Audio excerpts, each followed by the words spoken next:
Welcome to another edition of Back Nine Report. Carlos could not be with us tonight, so we're happy to have our good friend from Scotland and special co-host Kieran Clark fill in and enlighten us with his extensive golf knowledge, plus add his European perspective to the show. Kieran, we're always glad to have you here on Back Nine Report. Well, Fred, enlighten, that's a very big word. You must have me confused for somebody else. Enlighten? Well, I'll do my best. I'm looking forward to obviously having the chat this evening. The last time I was on the show, I said defiantly and determinately that Justin Thomas would win the Masters. Obviously, that did not happen. So this shows you, Fred, that my apparently divine and mystical knowledge can sometimes fail me. So hopefully... But we all agreed that Bryson DeChambeau would not, and we were right about that. Well, that is very true, and you have saved me right there. So yeah, that's one mistake, but one correct. I think that balances the scales out. So I think we're even there. So yeah, hopefully any predictions I make tonight will be more accurate, or perhaps Fred, maybe shows that predictions are fairly foolish business to get into, and they can make you look a little bit silly. So maybe tonight we'll make the Back Nine Report a prediction-free zone. How about that? Sounds good to me. Hey, you're coming to us from St. Andrews, Scotland. Mm-hmm. And, you live right there near the old course. You go back and forth. I think you were telling me earlier you were down there just not too long ago. What's the weather like there? Is the golf course closed? What's going on at St. Andrews right now? Well, the golf course is not closed. Unfortunately, in these COVID times, the golf courses in Scotland have actually remained open, so that's a great thing. Visitors are curbed from coming here, so they should be anyway in terms of the current policies, but the golf courses remain open. But obviously we're in winter time, and at this time of year, the golf courses are in maintenance because they get a lot of traffic and have to be taken care of, particularly the old course, which obviously is more popular than any other. In a normal year, which obviously this has not been, but in a normal season, it gets up to 40 to 50,000 rounds a year, and it's it remains in very good condition throughout that time. But the weather here has been very nice at the moment. It's been quite settled, not too cold, not too wet, so pretty decent conditions for the golf course. But right now, if you were to go into the St Andrews Links website and check out the webcam, which is a fantastic resource there, they've got 5 or 6 different views you can look at and see what's going on all the time. And they're doing an awful lot of maintenance down there right now. I was down there this afternoon. I'm going to walk around, see what's going on, and digging up some of the turf around the tees, a little bank behind the 18th green of the old course where Jack Nicklaus famously drove into through the green back in 1970. That's been, the rough's been cut away and it's been relaid again. I think they do this every couple of years to kind of keep the surface in healthy condition. So that's always ongoing. So it reminds you that while the old course is obviously, in a sense, a historic monument, it is a living thing and it's constantly tended to. So a lot of work going on there, and it's an awful lot of construction work as well. It's been happening throughout the year, Fred. So you have the Old Course Hotel, which is obviously a huge structure that dominates the skyline around the 17th hole. It certainly divides opinion as a building. It's I would argue it's a monstrosity, but it's getting even bigger. They're putting little extensions into it. They're adding rooftop bars. They're making it bigger here. Actually, the famous railway sheds that you hit over on the road hole off the tee, they're being renovated. They've put some kind of function room in there now, glass windows, hopefully ball-resistant glass windows.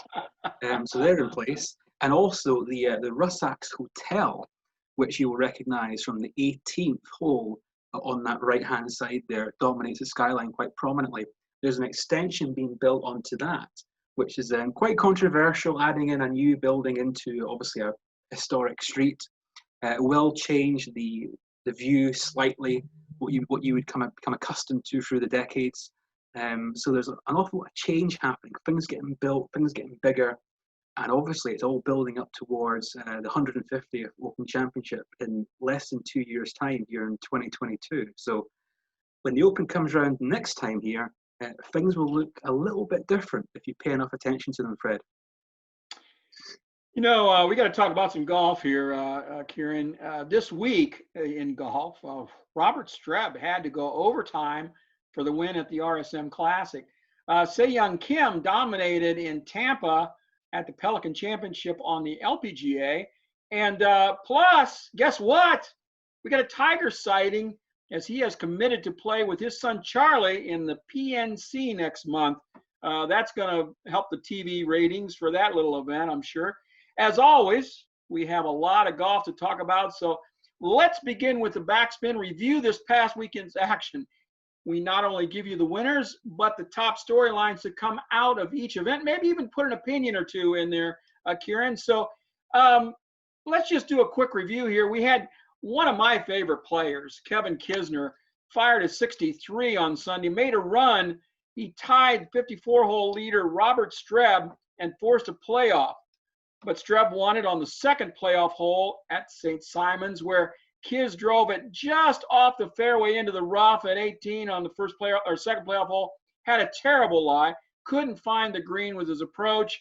Streb hit a laser to the pin and was left with just a simple little tap in for birdie to win the 2020 RSM Classic, his second win at this event.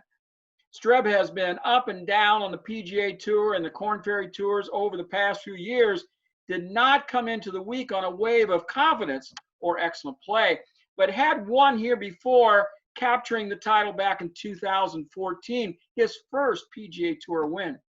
He hadn't finished in the top 125 in the FedEx Cup standings in the past 3 seasons. He had shot in the 60s only 3 times in his last 12 rounds, but posted 4 straight rounds below 70, including that 63 on Friday, and closed with a 2 under 68 to finish with at 19 under par.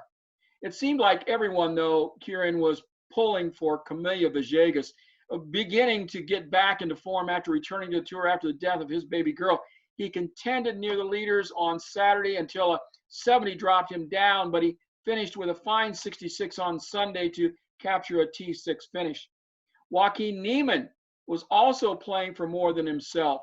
His cousin's 1 month old was recently diagnosed with spinal muscular atrophy, which is a breakdown of the nerve cells in the brain and spinal cord. The infant needs costly infusion to survive, and Niemann pledged his entire winnings for the week. Also, he donated $5,000 for every birdie, another $10,000 for every eagle. Anyway, on the total, it gave him $136,000 or something like that. He donated. And I watched him on Friday. I got to see some of it on Friday afternoon. And he was well under the cut line. He was 2 or 3 shots under the cut. And he got it going after on the back 9. He birdied 10, but then turned around, made a bogey on 12 to wipe that out. But then he ran off 4 straight birdies to just get under the cut line, make it to the weekend. Recorded 12 more birdies plus an eagle to finish at T44 and donate that $136,000. The only problem is they need to come up with a bunch more, about $1.8 million more. So if you want to donate, there is a GoFundMe page. You can look that up. Several big names: Kieran missed a cut, Justin Rose, Sanjay M, Lee Westwood, plus Sebastian Munoz and Dylan Fratelli, who both played so well at the Masters, missed a cut. The crowded leaderboard turned out to be very entertaining. Andrew Landry, Harris English, who finally got his putter going on Sunday with a 62, Bernd Wiesberger, Cameron Tringale, all sock 62 or 63 on Sunday to move up the leaderboard. Stuart Sink, Kieran, you remember that guy? He, I think he won an Open Championship sometime back in there. Mm-hmm. He's currently 3rd in the FedEx Cup standings. Made his 600 start. He's got 7 wins, 101 top 10s, with over 39 million in total earnings. He's had quite a career. He's going to have quite a retirement for him from the PGA Tour, Kieran. And also, Bill Hickok, Bill Haas, and Henrik Norlander tested positive for coronavirus, had to sit out last week. Any comments you got on the RSM Classic from last weekend? Yeah, a few. And you mentioned, obviously, Stuart Sink, obviously getting to 600 starts. That's a magnificent achievement. I believe Mark Brooks, the former PGA champion, he has the overall record with I think it's a scarcely believable 803 starts on the PGA Tour. I mean, I don't know how he managed that, but that's quite a milestone to beat, and might never be beaten actually, because that's quite unassailable. But you mentioned that Open that Stuart won at Turnberry in 2009, and I was there that entire week.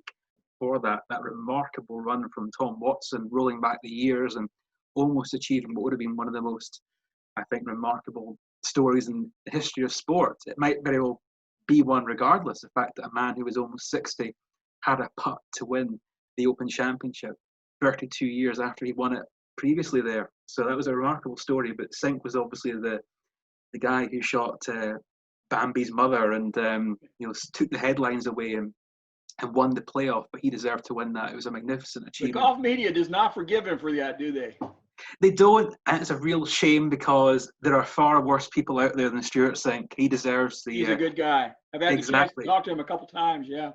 Yeah, exactly. I mean, he deserves the praise for winning that, and the way he finished that day was magnificent. And to win the playoff, how he did, the manner he did it, was fantastic. You know, it's a lifetime victory. His name will always be on the claret jug. But yeah, it was an amazing story for Tom Watson, and to be there that day was a remarkable atmosphere. And you've never felt the atmosphere at a golf tournament change so abruptly when Watson missed that putt to win. I mean, it went from being just jubilation, overwhelming, to complete silence. It was a shame for Sink, but again, he had the consolation prize of a claret jug and what that brings. But on the event, Fred, as a whole, last week, or the week before last now, the world number one, Dustin Johnson, he won the Masters, which seems quite predictable. Then last week, at the RSM, we had Robert Streb, who was 367th winning on the PGA Tour. So quite a contrast there. And it just shows you that in any given week, anything can happen in golf. And this victory was a fine example of that. Although, of course, there was a sense of deja vu with Streb winning on Sea Island in a playoff, which you said, Freddie, did 6 years ago. And that first win, that established him as a contender on the PGA Tour. In the immediate aftermath, he finished top 10 in both 2015 and 2016 PGA Championships, the latter in which he was joint 36-hole leader with eventual champion Jimmy Walker that week. And he was also fifth in the 2015 WGC Bridgestone Invitational at Firestone, which was won by Shane Lowry. But since then, obviously, success didn't come easy for Streb. He did win on the Corn Ferry Tour 2 years ago, but this latest victory certainly comes unexpectedly and just shows you what can happen in golf and why we love it so much in terms of the week-to-week stories and how these guys can change their lives and their careers just in one given week. But you mentioned how you're a fan of Kevin Kisner, Fred, who's a fantastic competitor, and I remember he came so close to winning the Open at Carnoustie 2 years ago. And his career is fascinating because he's missed some great opportunities. He's actually now lost 5 playoffs on the PGA Tour, not winning any. So that's hard to believe because he is a tremendous competitor. Exactly. He's one of those guys that you would bet on him being able to edge guys out in playoffs, but it just hasn't happened for him. And obviously small margins, and it could have made such a difference to his career. A fine career it has been. But one of those playoffs was indeed the Players' Championship 5 years ago that Ricky Fowler won. So, Kisner's had a fantastic career. There's still more to give. He won a WGC, but it could have been just that little bit better with the odd putt or two dropping. So it just shows you the small margins and just how sometimes a little bit of luck is what you need to cross the line. And of course, you mentioned there Camilo Villegas, Fred, and I'll finish on him. That would have been a fantastic story, a remarkable one, obviously. But it was nonetheless, I think, heartwarming and encouraging to see him back out on the tour, playing well again. It's been a difficult year for everyone, but a truly unimaginable one for Camilo and his wife. So it's good to see him back out and playing some of his best golf again, because we all remember how good he was several years ago when he won those 2 FedEx playoff events. He was a real emerging star, and maybe there's going to be some positive, glowing chapters in Camilo's career going forward. But certainly the positive chapter from last weekend was Robert Streb, who's now got that victory. He's back at the Masters. He has that security, and maybe now he can become the consistent winner that perhaps his earlier potential showed was possible. Now maybe he might actually go on and fulfill that now a little bit older. I was over to Oakmont in 2016 when the U.S. Open was there, the one that Dustin Johnson won. And I was there on practice day on Wednesday, and I walked out of the media center, and the hole that was right there, I can't remember the number of the hole, but the green was almost unhittable. You couldn't hold it. and Streb had laid some balls over in the rough, only probably inside 100 yards from the green. And he was hitting sand wedges or some 60 degrees or something out of there. The rough was so deep. And even with a 60-degree or sand wedge, he could not hold the green. He had to hit it into the fringe and hope it jumped up on, because if he flew it clear to the green, it would fly, or it would roll, bounce and roll clear off the back of the green out of that thick rough. I stood there and watched him. He hit probably 7, 8 balls out of there trying to get it to hold. I think he got 1 ball on the green from there. That's the U.S. Open for you, Fred. I mean, that's the USGA. Yeah, I know. Let's talk a little bit about the European Tour. They're still playing over there. They're down in South Africa right now. They were down there for the Joburg Open. Joachim Hansen got the win, but you've got to tell us a little bit more about this 439-yard drive by Wilco Nienber. What's the story on all that down there in Johannesburg? Well, yes, we will get to Nianabar, but I think first of all we'll focus on the winner, Joachim Hansen, who won his maiden European Tour title. He secured the Joburg Open bogey-free in his final round of 67, and that saw him finish at 19 under par, and he took that 2-shot victory over the South African sensation Wilco Nianabar, who at one point led by 3 before finishing a little bit poorly and opening the door for Hansen to come through. So Hansen was started the final round a shot behind Nianabar, and they were well clear of the rest of the field. So it's a real 2-horse race in that final round. But Nianabar, he turned in 32. He has 3 shots ahead at that point, heading into the back 9. But Hansen birdied 10, 12, 14, and got right back into contention. And in the end, he won the event by 2 shots and became a European Tour champion in his 146th appearance, Fred. So it's been a while for him to get to that stage. So elsewhere, we saw another South African, Sean Norris. He shot 66 to finish 3 shots back at 16 under. While home favourite Brandon Stone, Canada's Aaron Cockerill, and England's Steve Surrey, they were 6 shots back of Hansen. So Hansen doesn't normally show a lot of emotion, Fred, but there were certainly tears in his eyes after he holed that winning putt to complete that long journey to become a European Tour winner. He turned professional 10 years ago. It's a long time coming. He graduated from the European Challenge Tour twice. A really good year in 2018 when he won twice in the Challenge Tour and won the circuit that year. And had a great year last year on the European Tour. And he finished in the top 10 last month at Wentworth in the BMW PGA Championship. But that was his final event before this one, because unfortunately for him at the Italian Open, his caddy tested positive for COVID. So he had to withdraw from that and had to spend a couple of weeks in isolation before he was able to get back out and compete again. So a great win for him, Fred, and a guy who we now look to see potentially carry on and become a more consistent winner. And marked what was a very, very exciting weekend for Danish golfers, as we'll touch on with the LET later on too. But you were right to say the story of the week for a lot of people was certainly Wilco Nianabar. He is the longest hitter on the European Tour. He tops the distance rankings, but he took the social media world by storm, Fred, as you do all the time. He did it this time when he hit an amazing first round drive. Admittedly, it was at a high altitude, but nonetheless, it did travel 439 yards. He's tall, he has an exceptionally wide arcing swing, creating seemingly effortless power. He's very impressive. If Bryson DeChambeau kind of ungainly thrashes at the ball, Nianabar, he's a little bit more, more Ernie Els-esque, I guess you can say. He's sort of like an upgraded Ernie Els in terms of the way he swings the club and the way how far he hits it. He turned professional last year, Fred. He's only 20, and he was a top amateur. He's only 20. He's only 20, yeah. Oh my goodness. Yeah, he was actually born during the 2000 Masters that Vijay Singh won. He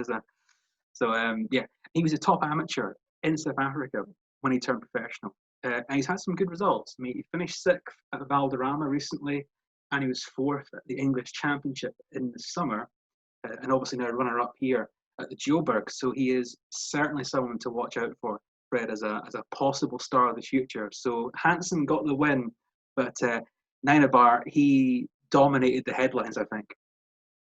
Yeah, for sure. He was all over social media, and Hey, the European Tour is going to be doing a little globetrotting as it winds down here. Its abbreviated season.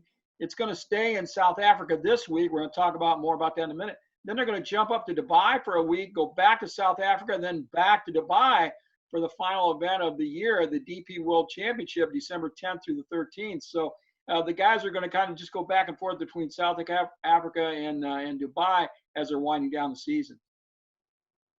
Yes, absolutely. Well, that's partly true because the two events next week are actually being played concurrently. So this week you have the Alfred Dunhill Championship that we'll talk about shortly. And then next week you have the new Dubai Championship that they're playing next week. But at the same time, they're also playing the South African Open the same week. So those two events will be played next week. Obviously the fields will be very different. The guys who are in South Africa right now will probably stay there and play in that, whereas the players who will play next week in Dubai will be those who will therefore play the following week at the Dubai World Championship. So those who are in the top 60 in the race to Dubai. So you're seeing the likes of Danny Willett and Lee Westwood and Matt Wallace. They're all in the field next week in Dubai, but at the same time, players are playing down in South Africa. So oddly enough, they have two European Tour sanctioned events that are being played in the same week. It's a very strange year, Fred, and this is another example of that. Absolutely is. Let's talk a little bit about the LPGA Tour. They got together for the Pelican Women's Championship down by Tampa. The Pelican, they're kind of doing their run-up right now to the U.S. Women's Open. They've got this event. They're off for a week. Then they're going to play in Texas. Then they're going to have the U.S. Women's Open. So Se-Young Kim pretty much dominated from the start to the finish at the Pelican Championship. And this was only Kim's 7th LPGA Tour event this year. She has 3 other top 10s to go now with 2 wins because remember she won the KPGM Women's PGA for her first major win. She's got to be the favorite heading into the U.S. Women's Open in a couple weeks off of this. Allie McDonald, the winner last month of the Reynolds Lake Oconee Drive On, was her closest pursuer. Allie began the day 5 back, far to 68, but Kim was not too worried. Card to final around 70, won by 3 shots. Second win in 6 weeks. Third win actually in the calendar year. If you go back to last fall, she won. And so I don't know if you're watching at all any of that tournament, but Augusta National Chairman Fred Ridley is a member of the Pelican Club and was a spectator on Sunday. They had him on. They gave him some camera time. As we talked about, it's been such a disjointed season for the ladies. Tour was the very first affected by the coronavirus. It held just 4 events before all tournament action ceased in February. Then it didn't return until the end of July in Toledo with 2 events. 11 tournaments have been held since the return, with 3 yet remaining. And that's about half of what was originally scheduled for the year. So the LPGA, as I mentioned, is now off for a week. They're going to head to Texas for the VOA, the Volunteers of America Classic, then the U.S. Women's Open in Houston, and then back to Florida to wrap up with the CME Group Championship. So also we saw Jin Young Ko make her 2020 debut. She hasn't played in America all year, but she came over to play in Tampa to get ready for the U.S. Women's Open. There was a couple of other Koreans that came over so they can get ready and play these events heading up to the U.S. Women's Open. Now, they've been playing golf in Korea all along, but they just haven't come over to the United States. So, Kieran, the So-Young Kim is officially the number 2 ranked player on the Rolex rankings. But with her wins at last year's CME Group Championship, the KPMG Women's PGA, and this week in Tampa, isn't she really world number 1? Well, it's funny because, this time last year, we were talking about Yin Young Ko and her extraordinary season in 2019. 2 majors in there, and the way she played was magnificent. But obviously, she's playing catch up now, ahead of the US Women's Open, as you say, coming up in December, final major of the year. But I think, unofficially, Se-Young Kim is undoubtedly the player to beat right now. You mentioned, Fred, the results she's had in this weird, truncated season, but you can go even further than that and look at some of her stats. So right now, Se-Young Kim, she's number 1 on the money list. She's number 1 in greens in regulation. She's number 1 in putts per greens in regulation, so she's taking her chances more than anybody else. She's number 1 in scoring average, 68.11. That's pretty good. She's first in rounds under par, and she's first in rounds in the 60s. And of course, we saw her shoot that 63 unbelievable round to win the PGA Championship. So yeah, I think Fred, I mean, she's undoubtedly going to be the favourite at the Women's Open coming up in December, and we might very well see her become world number 1 that week. And I think that would be the fitting recognition for her form, because she was a player who, she was a consistent winner on the LPGA, didn't quite cross that line in the majors. Obviously now she has that major title, and I think she'll go on and show the quality that she has always had, but now back it up with the victories and the big victories. So fantastic player in the form of her life, and this is a very, very exciting time to be Se Young Kim with another major coming up in 2 weeks' time, just 16 days away, Fred. Yeah, this was her 12th win in the last 6 years. 3 wins last year, as I said. She added the major. So the consensus is that she's number 1, but because of the coronavirus and players not playing, opting not to play, they've kind of put all that stuff on hold, and they're not penalizing. So like Jin Young Ko has not been penalized for not playing. Se Young Kim would obviously be ahead if they had taken points away for Jin Young Ko not playing. But as she plays now the next couple of weeks, unless she does really well, which she didn't have too bad of a week. I mean, she made the cut, for not playing all year. Mm-hmm. She did okay. But we expect more from her because she was so dominant last year. Yeah. Kieran, the local IQ series is kind of like the combination of the Mackenzie and Latin American tours. When they had to cancel those this year, they came up with this local IQ series, and they played in Sugarloaf at Atlanta last week. David Pastore got the win, but Bryson Nimmer, with 2 wins on the shortened 2020 season, captured the season-long points race on that made-up tour. It was a series of 8 events, competed in August through November in Georgia, Alabama, and Florida. And so it gave those minor tour players a place to play, work on their games. Carson Young finished 3rd on the points list. He earned a start in the 2021 Puerto Rico Open.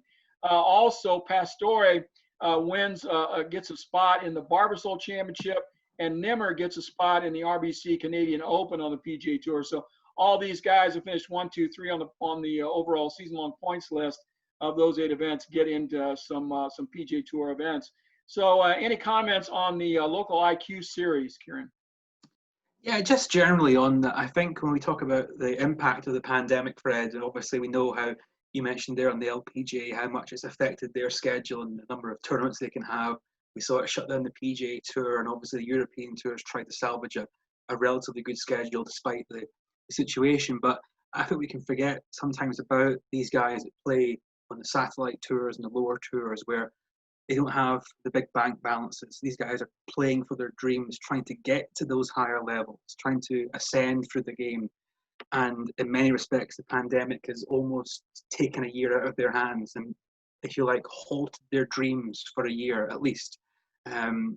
Which I think, obviously for them, it's devastating, financially, potentially, but also just it's losing a year where they could go on and fulfill their dreams and move up that ladder slightly. So it's good that they were still able to put on events for these guys this year, but it's not been the same at all levels. And I think at the lower level, we forget about them because they don't get the media attention.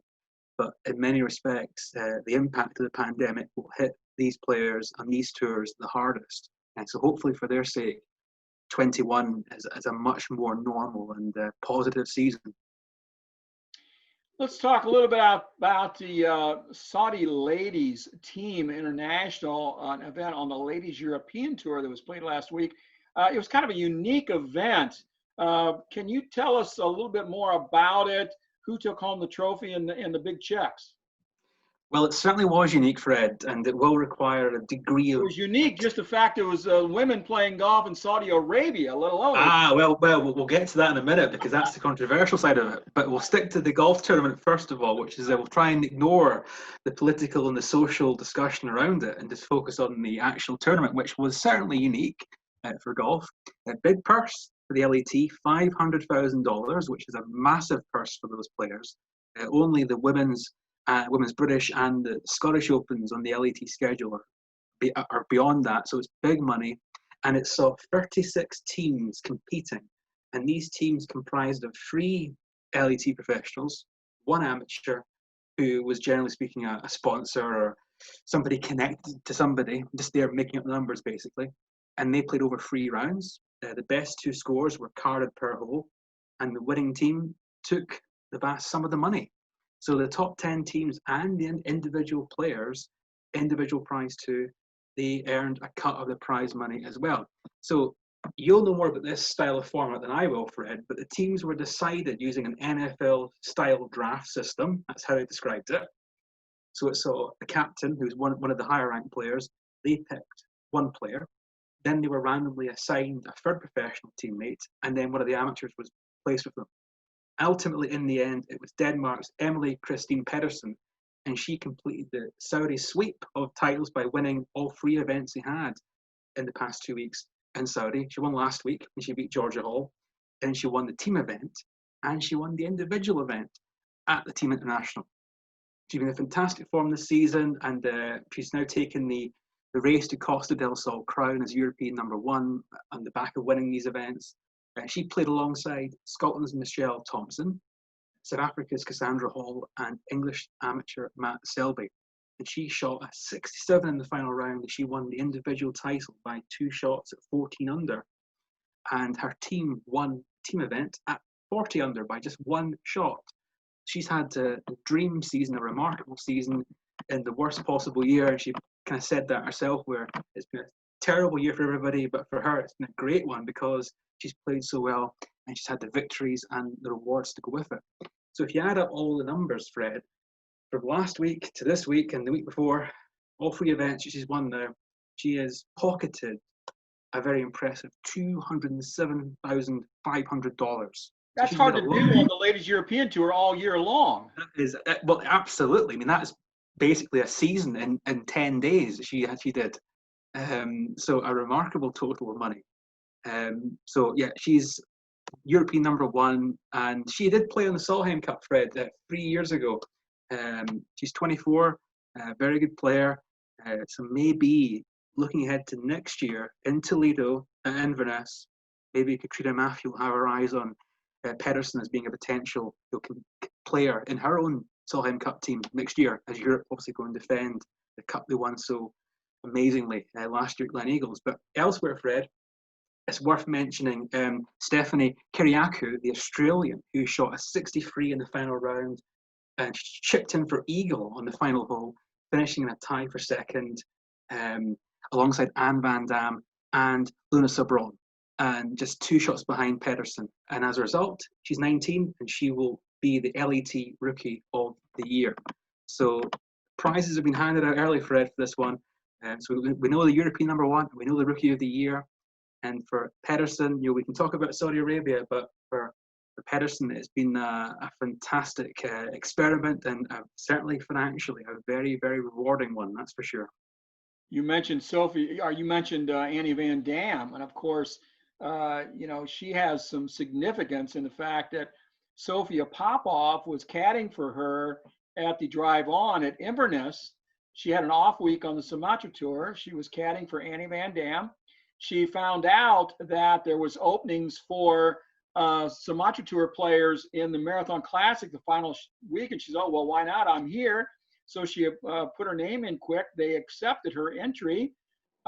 She finished top 10, got into the Scottish Open, came over, played in the Scottish Open, and then the AIG Women's Open, and history was made. Yep. And so when you mentioned Annie Van Dam, she got in because she was caddying in Toledo for Annie Van Dam. So, well, Fred, I don't know whether you saw this last week, but Sophia Popov, who obviously she played well on the LPGA last week for the first couple of rounds, and it was Bubba Watson. He tweeted that Sophia was one of the best stories of this year, how she's just transformed her life and her career with those magical few weeks in the summer, obviously capping it off with that unforgettable win at Royal Troon in the Women's British Open. And it is an astonishing tale. And obviously, Fred, we're coming up to the end of our year on the Back9 Report, and when we review the season, this unusual season in 2020 in December, a spoiler alert, I think Sophia Popov might be in my top 10 stories of the year, because I think it's a fantastic tale, and it just shows you that dreams can happen, opportunities can be taken at seemingly the most unlikely times. So it's a great tale. I can't imagine what the top story of the year will be. That's a real yeah. Think of that one. Hey, before we get away from the Ladies European Tour, let's talk a little bit about Saudi Arabia. They are really popping up in the golf news over the last couple of years. Of course, they're hosting the big men's event over there, big money, getting big names to come over, paying great big appearance fees to get these guys to come over. And so now they're doing some women's golf. They've gone as far to start a women and girls golf initiative that saw 1,000 women sign up to learn the game in just 4 days over there. It seems like an all-out PR push to me that the government of Saudi Arabia is doing to say, hey, we're not bad people here. We're worthy of entry into the world society, and we don't beat women, and we don't do all this stuff. Is it working? What do you think? What's your take on all that? Yeah, I mean, I feel uneasy about seeing the LET players over there. I feel uneasy about seeing the European Tour players and all the Americans who go over and play. We've seen Dustin Johnson play in the Saudi International. Phil Mickelson, of course, turned down the Phoenix Open to go and play in Saudi last year. And that was very controversial. And it's a complex thing. It's a difficult issue because obviously the money is there, and the money's, that will draw people. But there's obviously a bigger picture beyond that. And Amnesty International, who are obviously a hugely influential voice when it comes to human rights and atrocities all across the world, they call this, what you described there as a PR exercise, they call this sports washing. And they have repeatedly warned in various different channels that the Saudi government under Crown Prince Mohammed bin Salman, who is effectively the leader of Saudi Arabia these days, they have embarked on this program of sports washing, as they call it, to try and obscure from Saudi Arabia's extremely poor human rights record. They're basically trying to make you forget about that. So in recent years, we've seen Saudi authorities hosting several high-profile sporting events, golf in there. We've had big tennis bouts, we've had tennis. And next year, Fred, we're going to have the Saudi Arabian Grand Prix that will take place next year as part of the Formula One schedule. So, and under the Crown Prince's leadership, this is according to Amnesty International, there's been a sweeping crackdown on human rights, with government critics and human rights defenders arrested, tortured, and indeed put on trial. Last year, Saudi Arabia executed 184 people. Only 2 countries in the world, China and Iran, executed more people than Saudi Arabia did. And in last April, there was a mass execution of 37 people, many of whom who were convicted on dubious terrorism charges after trials that involved confessions that were extracted through torture. So there's an awful lot of very dark stuff happening in Saudi Arabia to this day. They're using sport and indeed golf as a vehicle to try and distort that image. How it affects the average Saudi citizen on the ground, time will tell. But it's not a good look for all these sports to be involved. I know the money is there, and money obviously is king, but sometimes you have to look at the bigger picture. And for example, another story from this year, Newcastle United, who are one of the big Premier League football soccer clubs in England, the Saudi government was involved in a potential takeover of that football club, and the league blocked it on the basis of human rights, and just it wasn't a good look for the sport to have the Saudi Arabian government effectively running one of their big football teams. So it's a contentious topic, Fred, and it's one that's going to go on and on and on. And we discussed this earlier in the year.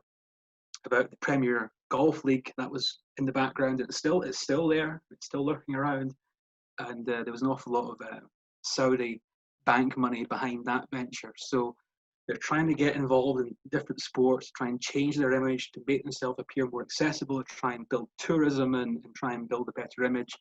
But as I say, the reality of the situation, according to organisations like Amnesty, is very different from the picture that the Saudi Arabian government wants to project. And unfortunately for us as golf fans, they're using our game as one of the vehicles to project this ultimately false image of themselves. Yeah, that was kind of my take on it too, and I know you're a little closer to it there. And so, as a player, I would think you'd want to be very careful on what you get yourself into. And I know these guys all ran over there for some big appearance fees. Yeah. Koepka and Justin Rose and a lot of guys were over there playing, and it kind of surprised me that they all jumped on board doing that. But maybe I guess they say, well, maybe if it really opens up the society and makes it better down the road, well, it's a good thing. But like you say, we're not really sure that's what's happening. So well, let's just leave it there. This is not a political show, but I did want to get into it a little bit. So thank you for that, sir. Okay. That wraps up the backspin section for tonight. We want to jump in a little bit to the Fore call, and that's where we preview coming week's action, which there really isn't a lot going on with Thanksgiving here in the United States this week. The PGA Tour is taking a rare week off. They finish up with the final full field event of the year at Mayakoba next week. The LPGA is also off. Will resume next week. And the European Tour is in South Africa for the Alfred Dunhill Championship. And Kieran's going to tell us everything we need to know about that.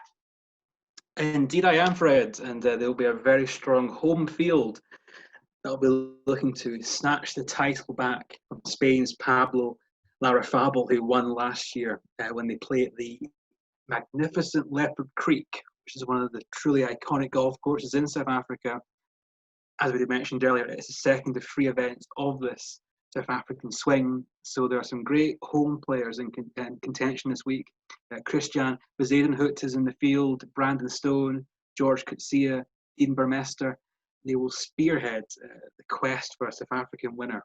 Because Larrazabal won it last year, and the year before that, David Lipsky of the US, he won it in 2018. So the South Africans, they want this one back.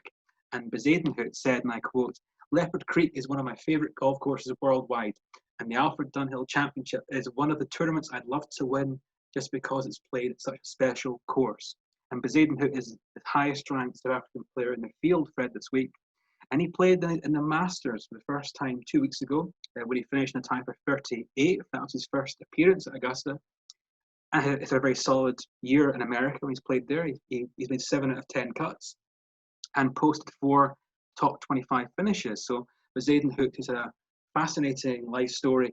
He's one of the favourites this week in South Africa. But it's a big event for these guys, and I say he said that, and also George Coetzee, he explained even further as to why it means so much to these home players this week. He said, and I quote, "Every South African player loves to come back to Leopard Creek. The feeling you get from the course, especially with the views from some of the holes, is just unbelievable. There's nothing else in the world that can compare to it. You get Pebble Beach with the ocean, St Andrews with the history, but then you get to Leopard Creek and the wildlife. I'll travel from anywhere in the world to come to play in this event." That was George Coetzee. So apart from the South Africans, we have the likes of England's Eddie Pepperell and Scotland's Robert McIntyre, of course, a recent winner on the European Tour in Cyprus. They're also in the field, as mentioned earlier, Fred. So we have this week, Alfred Dunhill Championship. Then the next week, we have both the Golf and Dubai Championship and the South African Open. And in the following week, European Tour season concludes with the DP World Tour Championship played from December 10 through 13. So, this venue, Fred, it means a lot to these South African players. It's one of their truly iconic golf courses. It's kind of their Pebble Beach. It's kind of their St Andrews. And they want that title back because all these incomers, Larrazabal and Lipsky, they're taking that title in the last 2 years. And the home players, they want it back. Also, we talked about the Ladies European Tour a little bit ago. They're also having another event this week. They're up in Spain for the Andalusia Open de España. It's a pro-am at the Rio Club de Golf Guadalmina. I believe that's how we need Carlos here to do all this interpretation. But it's the first of two events at Andalusia over the next 2 weeks to end the 2020 Ladies European Tour season. Beth Allen, veterans Beth Allen and Leanne Pace are in the field. Familiar names, you were talking about Emily Pedersen, winner last week. She's going to try for a fourth win. Carolyn Headwall, Nuria Ituras, who I had the opportunity to play with down in French Lick last year in 2019. Azahara Munoz. Kieran, the Ladies European Tour, amid the financial issues they are facing and the problems caused by the pandemic, have to be applauded for pulling off a few events this year to at least give their members a few opportunities to improve and earn a living. Well, they do, and it's a real shame, timing-wise, because as we know, coming into this year with the new partnership with the LPGA Tour, with the R&A involved, they were hoping to have a really strong and robust schedule this year and have improved prize money. Obviously, we saw that in Saudi Arabia last week, but they were hoping to have a strongest schedule they've had for many years. And obviously the pandemic and what that entailed in terms of shutdowns and lockdowns across Europe, that ultimately ruined much of that work that was in place. So it's been a disappointing year because they were hoping for a much better one. But I say we've all had to lose something this season. So hopefully, obviously I say the big prizes have been already confirmed. Emily Pedersen will be number one. Stephanie Kuriako will be the Rookie of the Year. So no matter what happens over the next two events, but still, final two events of the year in Spain. At this time of year, it's not a bad place to end your year. Nice weather, generally speaking, even at this time of year.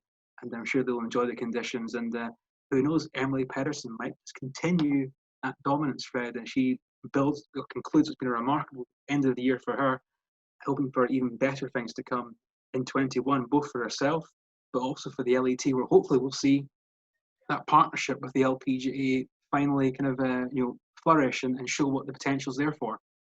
Yeah, I think you're exactly right. That wraps up the forecall for next week. We want to give a shout out to our good people at Boyne who are very happy with the cold nights and snow on the ground. We got 2 inches of snow here today in Cadillac, Michigan. Kieran, no, surely not. In my window, yeah, it snowed all day. It's actually was quite beautiful. It wasn't windy, so the snow came right down, and it's really quite pretty. But the people of Boyne are very happy with the snow, the cold nights. It's the time for skiing up there, but they want to assure everyone that they have hot pricing on golf trips for buddies groups, girls golf getaways, and families for 2021. They had a very good year this year, and with the planned improvements they're going to do for next year, it's going to be even better. Visit boyne.com/golf to check out the best package for you and your group. Boyne's 10 courses, 3 spas, variety of outdoor activities will please any golfer or family member. Again, visit Boyne, BOYNE.com/golf to set up your trip for next year. Kieran, let's move on into the Par 5 news. We've got some interesting stories here to talk about tonight. I know you're going to love this one. The major news story, the big news this week is, whenever they talk about Tiger Woods, it just trumps everything else. And so the PNC Father and Child Championship got a big boost when it announced that Tiger and his 11-year-old son, Charlie, would join the competition. Charlie, of course, has been playing in some junior events and has already been blowing away the competition just like his old man. The PNC Father Child will be aired on December 19th and 20th, Saturday and Sunday, on the Golf Channel and NBC. But you know what, Kieran, getting lost in all of this Tiger hysteria is the fact that Justin Thomas and his father will be making their first appearance at the PNC as well. The 2020 version of this event is shaping up to be must-see TV. Are you going to be watching? Of course I'll be watching. Yes, absolutely. And I think obviously, Charlie and Tiger, that's going to be the story. I think back in the summer we had, it went viral at the time on social media, and it has done again, is the shot of Tiger and Charlie both hitting shots on the practice ground next to each other, and people were comparing their swings. And Charlie has I'm not an expert, but he has a very good-looking golf swing. You know, it looks technically perfect and looks obviously, I guess he's quite well coached. That's not a bad teacher, I guess, and his father. So it's obviously it's a great story. It's be fun to watch them play in this event. It's one that means a lot to all the players, and of course now it's opened up to, it's not just, you know, fathers and sons. Obviously it can be, you know, daughters as well. Annika Sorenstam, I think, plays with her father, I believe, isn't it? So I think like that. So it mixes it up. Bernard Langer has played with his daughter. That's right. Yep. Yeah. So again, it's a great thing to have, being a major champion. It gives them the opportunity to play in this event with a family member, and they have a great time. And it'll be fun to watch Tiger and Charlie, how that dynamic works out.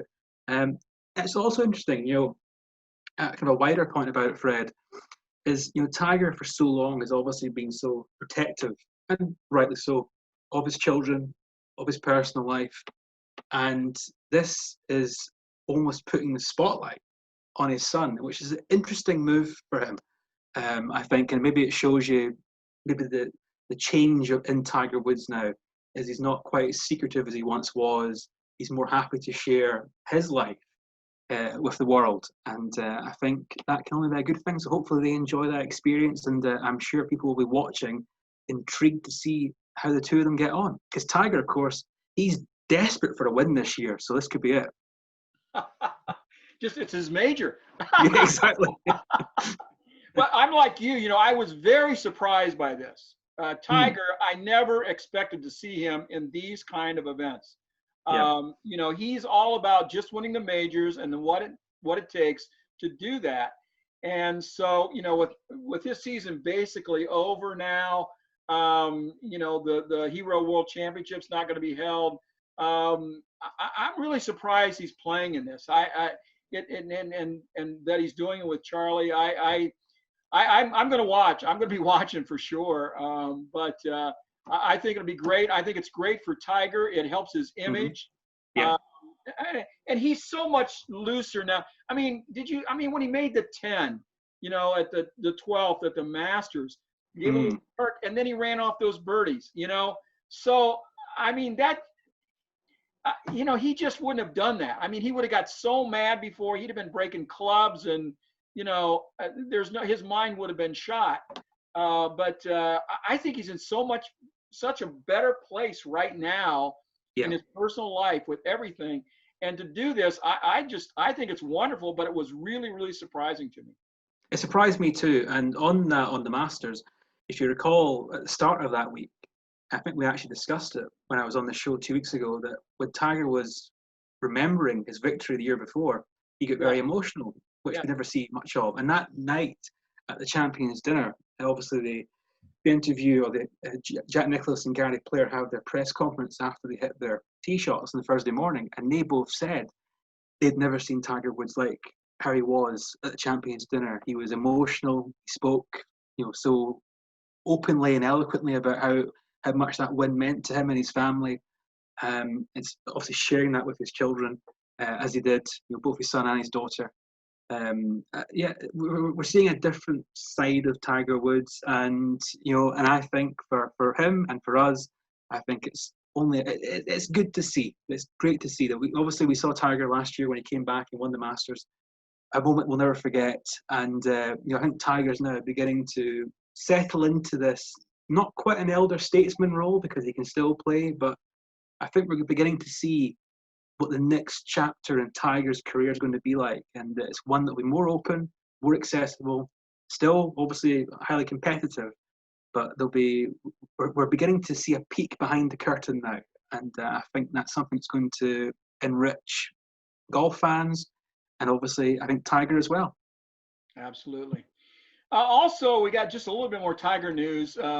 We've got ESPN is going to air The Undefeated, which is a documentary, a 1-hour documentary on professional golfer Tiger, titled Tiger Woods, America's Son, that will examine his racial identity and the meaning of his golf success in America. So if you can't get enough of all things Tiger, and you won't want to miss this special presentation on ESPN over the Thanksgiving weekend. So any comments on that, Kieran? Yeah, absolutely. I mean, I think obviously, race has been a big topic, in the world this year, amongst other things. And I think it's easy to forget now, I mean, how seismic Tiger's victory was in '97, not just from a golf perspective, obviously winning it by such a margin and taking apart Augusta National, but just the symbol of an African American, and obviously someone who has an Asian background as well from his mother. So a mixed race young man going to Augusta National, winning the Masters in what was seen as being very much a white sport at a very white venue. And it was a transformative event.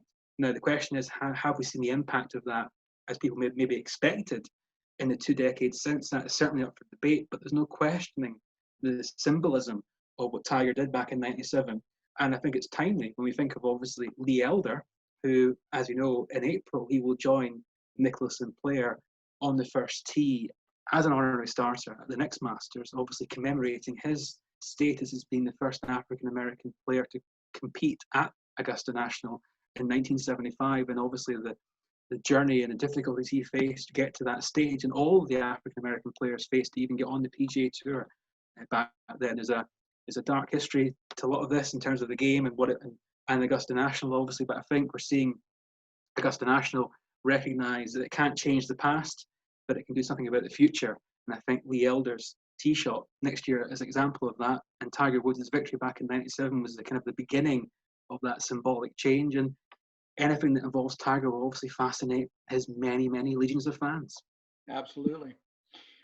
Kieran, next item on the Par 5 News.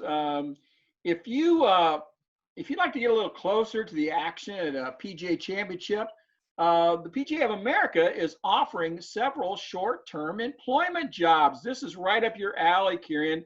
You could fly over, spend the summer in the United States. They're looking for people with diverse backgrounds interested in working to support the PGA's 2021 championship, and can register at pgaimpact.org to potentially interview with the PGA's operations and merchandising teams through December 19th. So these jobs are at the 2021 PGA Championship, which is at Kiawah Island on the ocean course. Not a bad little place to be. The 2021 KitchenAid Senior PGA Championship in Southern Hills in Tulsa, Oklahoma. The 2021 KPMG Women's PGA Championship that will be at Atlanta Athletic Club. And the 43rd Ryder Cup, I think you've heard of that little event. It's going to be up at Whistling Straits up here in Kohler, Wisconsin in September. So you've got May, June, and September. You could just spend all summer over here working for the PGA. Wow, what a lifetime achievement that would be if I could do that. But unfortunately, folding shirts and taking money at the cash registers.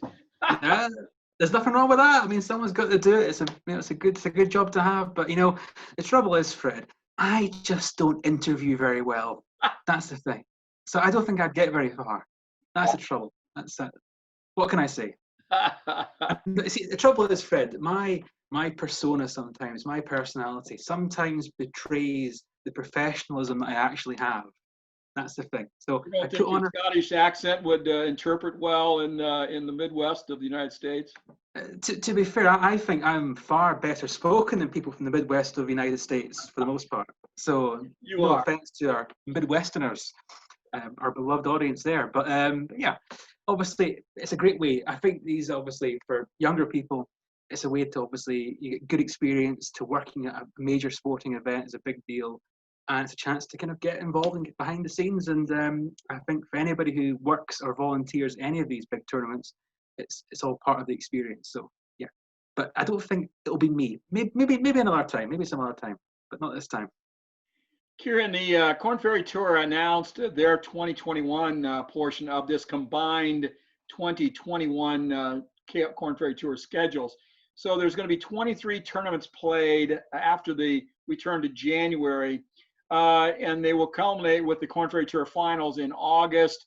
You've got, they're going to open with the 3rd annual Lakeham Suncoast Classic at Lakewood National in Florida the week of February 15th through the 21st.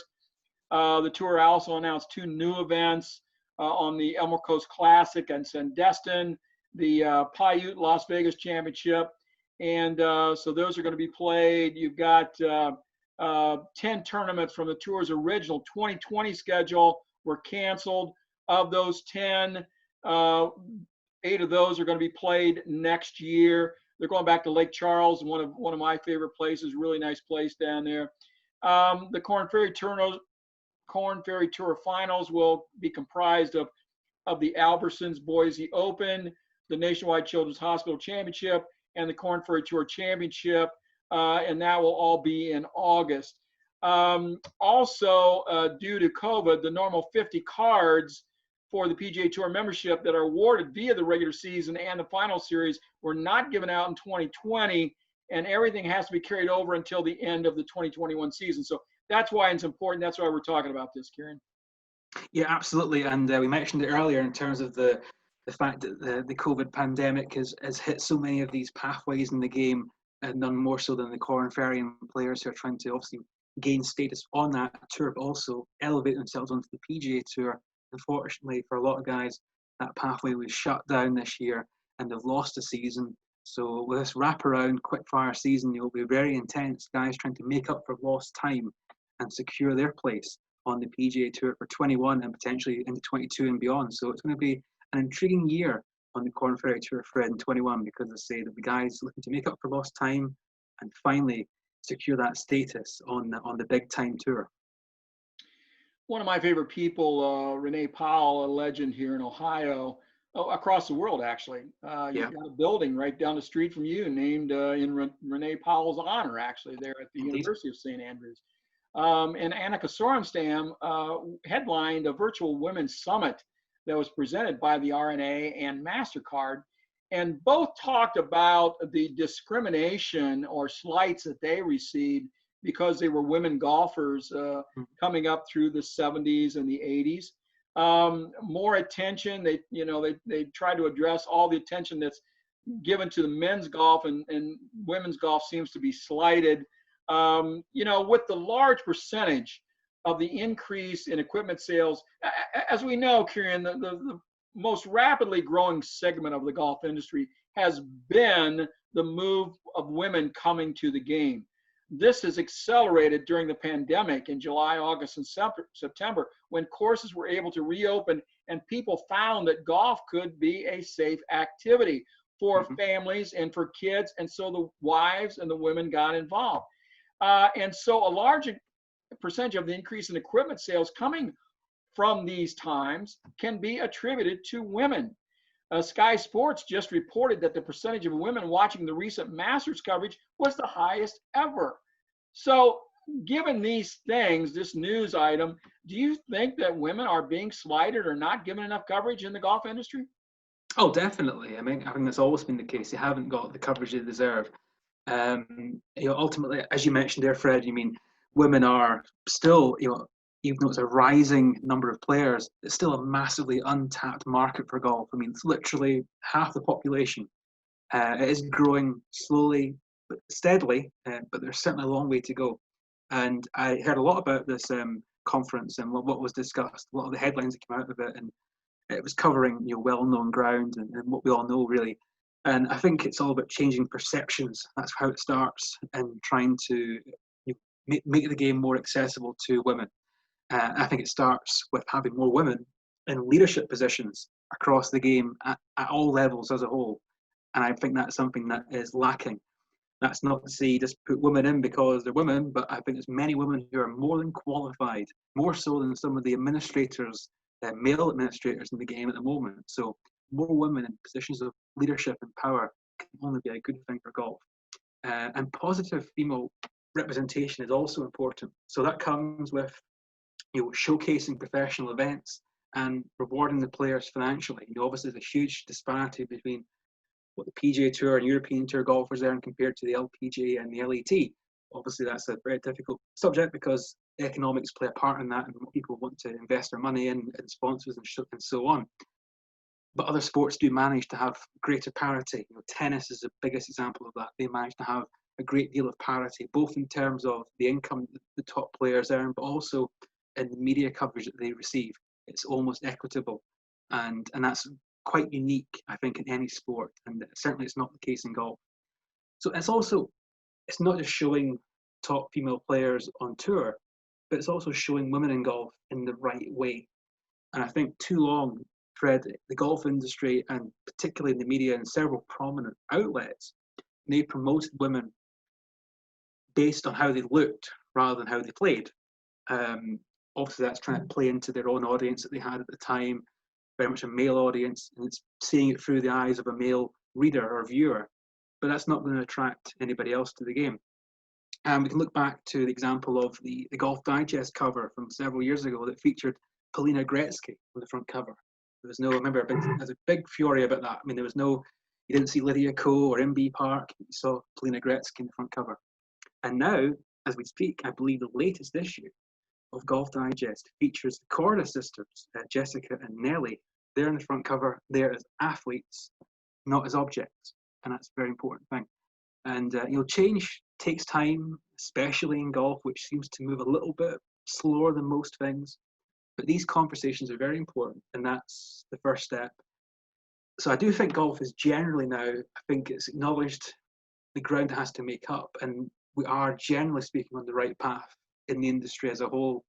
But many, of course, quite rightly want that process to happen more quickly. But I think the most important thing is starting to have the conversations. You have those conversations, then you can start putting some actions into place, and hopefully we can see the steady growth in female players and viewers increase significantly in the coming years. It's not going to happen overnight. It's not going to happen in 5 years, but it could be 10, 15 years. Could we see the percentage of female golfers increase and become more equitable overall? And if that's the case, then it makes the industry and the game even healthier. So, yeah, more women, please. We agree on that subject for sure. That wraps up our Par 5 news for tonight. We do have a very important guest for this evening, who is Mindy Derr, who is the founder of Fore Hope. She has been a leader in using golf for therapy and wellness for over 30 years. Her program of golf therapy was adapted by the Ohio health system and is used as a certified treatment plan for people that have amputations, suffered mental trauma, or other injuries. So let's go right to the interview with Mindy, and then we'll talk about it just for a minute afterwards. We're happy to have Mindy Derr in with us on Back Nine Report. There was a study done several months ago that we talked about here. Medical professionals have realized that there's a therapeutic aspect to golf, but Mindy has known this for a long time. Matter of fact, back in 1989, she began her program of therapeutic use for golf. And Mindy, welcome to Back Nine Report. Thank you. Good morning. Glad to be here. Thank you.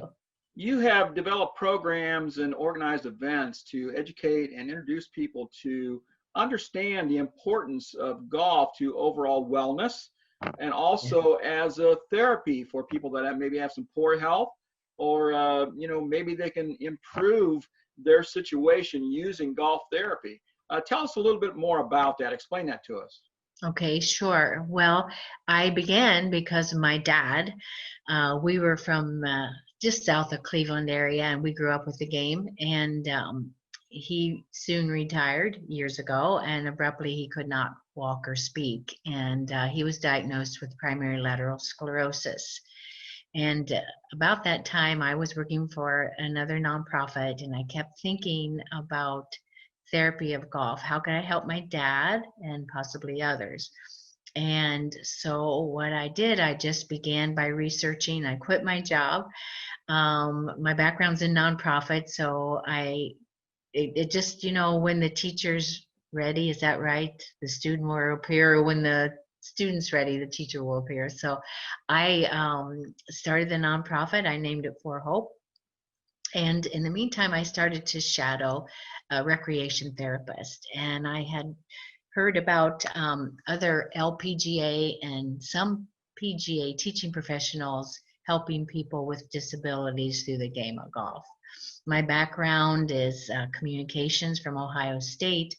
And I just felt that, I could do something and I grew up with golf. I'm not a great golfer, but that I could help people ambulate, help them walk, just put a putter in their hand, help them swing until I figured the rest out. And my first referrals, and most over the time of the organization, have been stroke patients, head injured, MS, and miscellaneous health conditions. But it was apparent right away to me that if somebody just gave a darn about people who are in rehab or outpatient, and then once they get home, the hope, what do? They need an activity more than likely that they have loved before. And we have just found you put a golf club in somebody's hand, whether new to the game or not so new, it gives them confidence, helps with balance, helps with social interaction, and it gives them confidence. You know, you make a really good point there. You know, everybody thinks about golf. They think about hitting 300-yard drives and Bryson DeChambeau, and you don't have to do that, do you? Just No. with someone who's struggling with health or physical issues, even if they make a 5-foot putt or a 2-foot putt, they get that feeling of satisfaction and accomplishment, and then they can expand on that. Isn't that right? Well, that's exactly right. And the one thing that we also witnessed was that the care partners, the wives, the son, the daughters who would bring their dad or their mom out, they could not believe the difference in the improvement, I would say, for joy and hope, because you know, when you do rehab, inpatient or outpatient, it isn't about 300 yards, like you said. It's about being able to walk, bear weight, transfer, movement of the arms if you can, and thinking of processing and focusing on the task at hand. Your program has been nationally recognized, and you, I think, were the first to have it accepted as a therapeutic program by a major medical system. Is that right? Well, thank you. Yes, from a small grassroots program, yes, to be absorbed. There's the similar program you may know, Challenge Golf in Akron, that is in conjunction with Edwin Shaw Rehab. And that was founded about the same time, but the hospital had seen that vision versus, you know, I began with my dad. And then I came back to Columbus and started all over working with supporters, the Memorial Tournament, Scott's Company. And I have learned so much about collaboration and fundraising. And we worked with the 3 top hospital systems in Columbus. And then gradually Ohio Health took us over. Are you looking to expand your program on a national basis or to other states around Ohio, or are you just pretty much focusing in Ohio right now? Okay, so now the program Fore Hope belongs to Ohio Health, and we're shut down due to COVID. And so my focus moving forward is for me to share the story and speak to the golf industry and healthcare industry about wellness and golf and its direct lead to recovery. I had mentioned to you earlier this morning, so I was diagnosed with multiple sclerosis 2 years ago. I could not walk. I was in the hospital. The doctors said, yeah, we're going to get you walking again. And I said, but am I going to play golf? And they said, sure. Yes, Mindy, you will. So it was really hard for me in the outpatient with my balance. And I understand now the depression and isolation. And I knew then that beyond Fore Hope, which is now belongs to Ohio Health, that my mission now is to help organizations in the golf industry as a speaker and consultant to realize the greatness of golf. You have received some really wonderful testimonials. I was looking a couple of people that I know fairly well. Dr. Michael Hertzen, who is a well-known golf architect, but a lot of great golf courses around. Mindy has been a tireless, selfless, and caring crusader for people with disabilities, and her focus on golf as a tool to improve the physical, cognitive, emotional, and social well-being has proven effective. I'm proud of her and Fore Hope, what you have accomplished, and to be a small part of your legacy. Also, Dennis Walters, who was recently, a year or so ago, inducted into the World Golf Hall of Fame for his adapting to his physical Yes. disabilities that he had, and never being able to walk, and still putting on golf shows and doing clinics.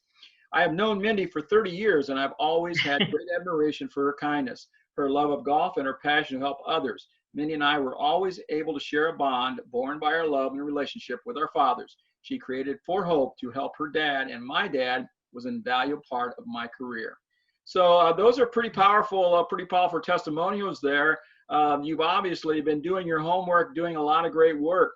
Can you give us one example of someone that maybe you worked with that maybe they had some despair and they didn't think they were going to be able to do anything, but you were able to show them a few things, and they've gone on and taken that, and it's really helped them get back to some kind of a life that they can enjoy? Sure. Thanks, Fred, for asking. Well, a couple people come to mind. William, he had a brain injury at work. He had fallen, and he came into Fore Hope in 2007. And today, through Ohio House Fore Hope, he continues to play. We talk about once a week. He had lost his hope and his way, and he calls me every week, Mindy, I live for golf. And so we share that. And he's able to walk a lot better, cognition. I know his family, and his daughter's a doctor, so she calls me from time to time and said, how's he doing? And he's doing well. And my other great friend, Kathleen, she had lost her arm. Horrible. And she was a tennis player, and she never thought of golf. And suddenly she was driving by Muirfield. This was years ago, and she saw people playing golf, and she thought, what about the game? So she called, and kind of the rest is history, because Kathleen, losing her arm, she couldn't play tennis. She could play golf very well, one-armed. And then ultimately, and she's testimonial on my website as well, Kathleen was able to get a job in helping people with disabilities. And she said, Mindy, that whole thing of golf got me to take a step further and to work part-time helping place people with disabilities into jobs. You have to share as well. I am a golf instructor, and some of the most satisfying times that I've had teaching golf is to people that have had physical disabilities and say, well, I don't think I can do this. I have these issues. And you say, well, let's try some things here. Let's look at things. And when you get them to where they're able to hit that ball and make that first great shot, and the eyes light up and the smile is so big, you can't, that's not about money. It's that feeling that you get that this person now has seen something they're able to do, and it helps their mental fitness so much. Right. And so it affects their whole life. Just hitting a little round white ball can make a great difference. And of course, we all know about PGA Hope and what great work they're doing with military veterans. Right. You have someone there not too far from you. I don't know if you've met Renee Powell up at Canton. She does a wonderful job with her programs there. And so there's a lot of different segments working with people with physical disabilities. You've been able to take your program, get it into a major health system so it works. And so this is great. If our listeners want to contact you with questions or information, or maybe want to have you come in and speak or talk, how do they get a hold of you? Thanks, Fred. Well, they can always check my website at Mindy Derr, DERR.com. And gladly they can have my email, mindyderr@att.net. That's Mindy, MINDYDERR.att.net. That was Mindy Derr from Fore Hope, who has been a leader in using golf for therapy and wellness. Kieran, on our practice range tonight, we want to talk a little bit more about this subject, and so we can use the video that we just talked with Mindy about.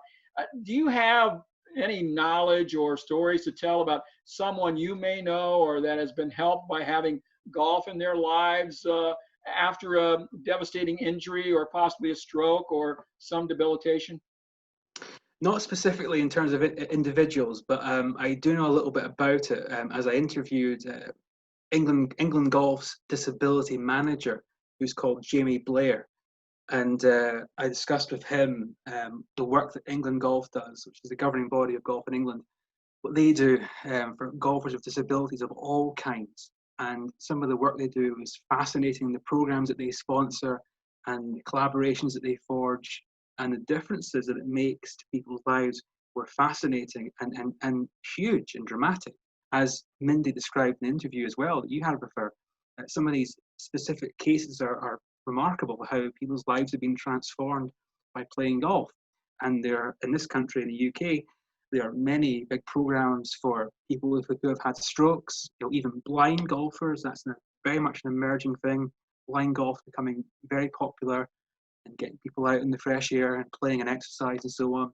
And indeed also, it's not just physical health problems, MS and so on. It's also indeed mental health problems or even behavioural problems or disorders, social disorders. And for young kids who perhaps have difficulties in that side of things, they have been introduced to golf and it gets them into an activity and it gets them focused on trying to get better and meeting other people and improving their social skills and just trying to come out of their shell a little bit too. So it can work for physical and indeed mental or social problems. So disability golf is now widely commonplace.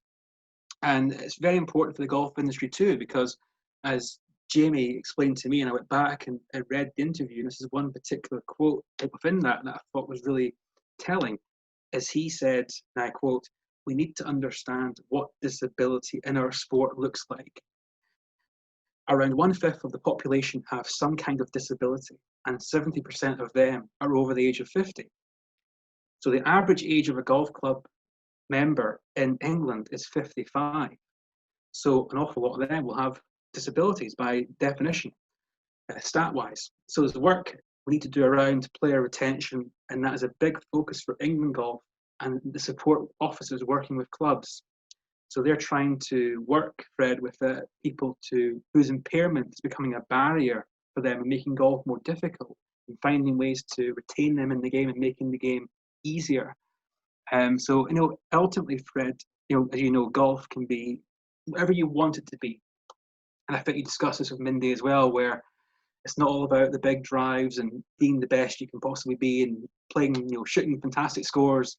It's about being out there in the fresh air, in an activity, trying to do your best and trying to find those little bits of achievement that can provide that rewarding motivation for people who maybe otherwise don't have it. It doesn't have to be 18 holes. It could be anything. It could be putting games, chipping, short game, even hitting balls in a range or a top golf facility, for example. That can all be part of this for making the game accessible, because golf is very unique, and we've discussed before generally about the benefits that golf can have for people's physical, mental, social health. It can, especially for older people, can keep them fit and healthy, the flexibility, it can reduce the risk of potential disabilities like heart disease or strokes or any other ailments. But for those who do have disabilities, golf is, I think, uniquely placed to provide them with an outlet to have an enjoyable and rewarding activity, which everyone should have in their lives, and especially those who obviously have challenges. And golf, and I'm sure these organisations exist in the US. In the UK, we have a very well-known charity called the On Course Foundation, and they work with injured war veterans, so people who have lost limbs in combat or in training, men and women, and people who have found life very challenging, often found themselves unemployed, depressed, maybe even substance abuse because they couldn't cope with their new life situation, without an arm or without legs. But through the power of golf, these people have found a new purpose and they've made new friends and they've changed their lives quite literally. So I think the discussion you had with Mindy was very rewarding there, Fred. And I think it's we talk about trying to grow the game and make the game more accessible. I mean, there's so much work that has been done with golfers with disabilities, but there's so much more that can be done because there's so much potential there for the game to make a huge difference to lives of many, many people who need it. Yeah, you're exactly right. I want to touch base on a couple of things there. Number one, you talked about your work with the work they're doing with military veterans in the UK. Here in the United States, we have the PGA Hope program, which is a wonderful, wonderful program. I have three really good friends that work with that. Mark Croft, who we've had on the show, who's a pro out in Yuma, Arizona. Ty Anderson down in Georgia, and Rich O'Brien in South Carolina. Matter of fact, in last month's Ohio Golf Journal in November issue, we ran a story about one of the people that participate in Rich O'Brien's PGA Hope program in South Carolina, and he says it saved his life. He was a veteran who had gotten hooked on opioids and was just, was wasting away, and golf got him back through the PGA Hope program. And so it's very powerful, this stuff.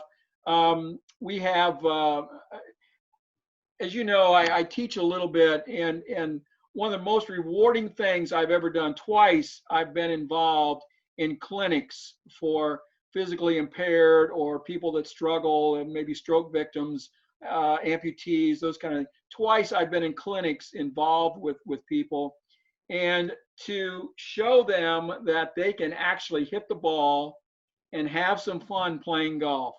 And as we said in the interview, it doesn't have to be a 300-yard drive. But I'm telling you, you get a big guy who was a military vet, and maybe he's got an amputated leg. He's on a prosthetic leg, and he's strong, okay? So if you can show him the correct swing a little bit so he can get the club on the ball, all of a sudden he's hitting it out there 240 yards.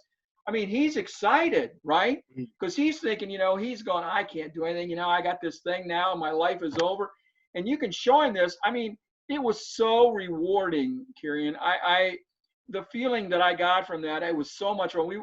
The one time we worked, I went up to Michigan. A friend of mine was putting one on and asked me to come up, and we went up and we worked with about 30 people for about 2.5, 3 hours up there.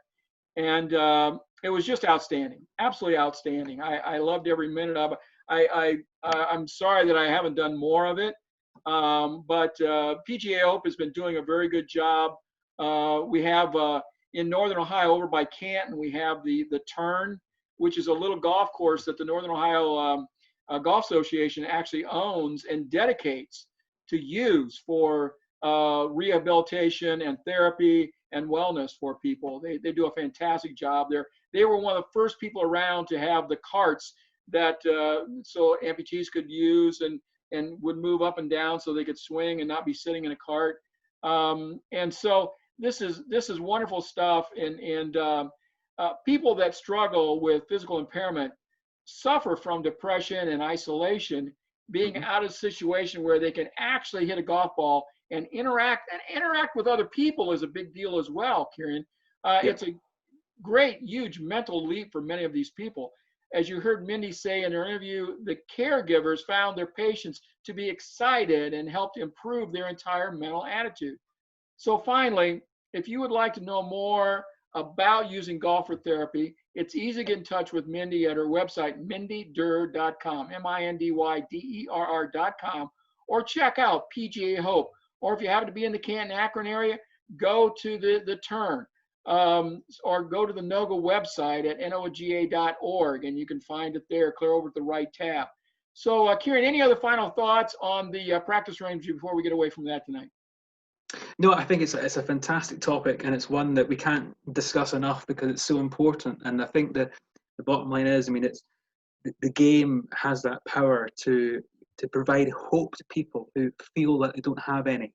And when you see that happen, as you said there, I can imagine it's a very rewarding thing for those who look after these people, the caregivers, and obviously the coaches. And I've interviewed people who coach blind golfers, for example, people who obviously they can't see, and that's an unimaginable situation to be in. But they go on the golf course and they can feel the senses of the environment, the golf club in their hand, they can feel it, and they can feel that strike, hitting the ball off the ground, and that gives them that sensation.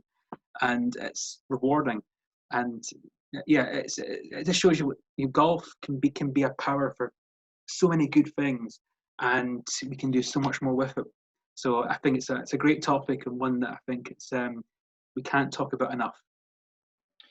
That wraps up the practice range and very important guest for this evening. Now for our final putts, Kieran, I believe you have some news about the Legends Tour for 2021. Indeed I do, Fred, and the European Senior Tour has once again rebranded itself. It became the Stacia Tour, now it's going to be the Legends Tour, and this coming after the cancellation of the entire 2020 season. So if you're a senior golfer in Europe, you've had nowhere to play all year. Devastating for them. And there's some iconic names involved in the Legends Tour, the likes of Ian Wisdom from World Number 1, Masters champion. Paul Lawrie from Open champion is there. Paul McGinley, Ryder Cup captain, he's involved too. And they will host Legends Tour events in 2021, where the amateurs will tee Bernard up. Langer doesn't play on the Legends Tour, does he? Well, no. Well, he's too busy dominating things over there in the Champions Tour. But to be fair, there is no bigger legend than Bernard Langer, so he's the one he'll be his own Legends Tour, I think. But yeah, so in the Legends Tour next year, there'll be amateurs playing alongside, their golf heroes every week in this Alliance Pro-Am format. And the season will begin, Fred, in Austria next May, and some other events we'll see on the schedule amongst the majors. Some of the regular events in Europe will be the likes of the European Legends Links Championship at the Trevose Golf and Country Club down in Cornwall in southwest England. Very nice place. I also have an event in Germany, prestigious Stacia PGA Seniors Championship, one of the big events on the circuit. It'll take place at Formby Golf Club in Southport, just next to Royal Birkdale. Formby's a magnificent golf course, very much overlooked. It's been an amateur championship venue in the past. And I mentioned Paul McGinley, the 2014 Ryder Cup captain. He will welcome the Legends Tour to the island of Ireland for the first time in 10 years when they play the Irish Legends presented by the McGinley Foundation in Donegal at the Rosa Penna Hotel and Golf Resort. That's in the northwest of Ireland, just on the border with Northern Ireland. Stunning resort, 2 fantastic golf courses there. The old course there was designed by old Tom Morris of St Andrews fame, of course. And we'll also see the Scottish Senior Open in September, hosted by Paul Lawrie, the 99 Open champion. He's defending that title that he won last year. A venue and a specific date is yet to be determined, but that event will take place next September.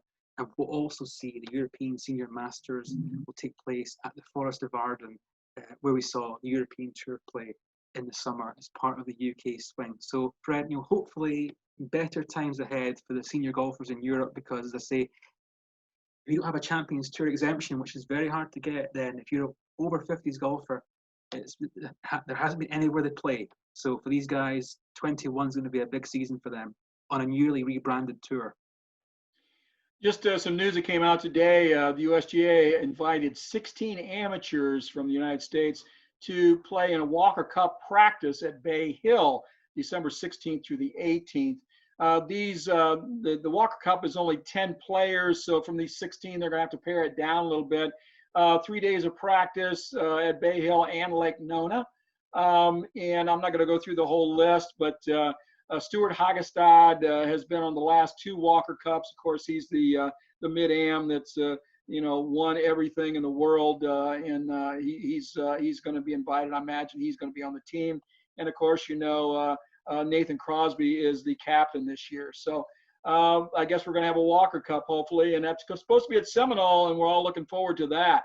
Talked to one of the members there the other day about some of the things they've been doing. They've been opening up. They had the exhibition thing there during COVID earlier this year with the 4 players, and they're now doing Walker Cup, and so they're kind of opening up the course a little bit. It's been so secretive and so selective on what they've done in the past that it's great to see them opening up a little bit. Well, Kieran, any other final thoughts before we wrap up tonight? Not at all. Just obviously we've had a good discussion tonight, a good show, a variety of topics. We've had disability golf, we've had Saudi Arabia, we've had it all. I mean, you tune into the Back 9 report and you don't know what you're going to get. And it's always good stuff. And obviously we're building up towards now the end of the European Tour season, and indeed final LPGA major of the year, the US Women's Open. And of course, soon Fred will have our year review in mid-December, and there's going to be a lot to look back on because it's been a year that we'll never forget. But one thing that does stay the same is me and you on the Back Nine Report. It's always fun. Absolutely, this is a blast. Want to wrap up tonight's show, and please check out Ohio Golf Journal at ohiogolfjournal.com. The November issue is loaded with some great articles. Also, Michigan Golf Journal. We just, matter of fact, we're just sending the December issue off to the designers yet tonight or tomorrow. So it'll be out here in another 10 days or so. And check out Back Nine Report TV on YouTube and on Roku. Just put up some new interviews there today, or the last few days actually, that you can check out. And so, Kieran, I want to thank you again for coming on tonight, helping us out since Carlos couldn't be here. And as always, we try to bring you the best information and news from around the world of golf. And so until next time, we hope that you will be happy, be safe, and hopefully we'll see you on the Back Nine somewhere. So good night, everybody. See you soon.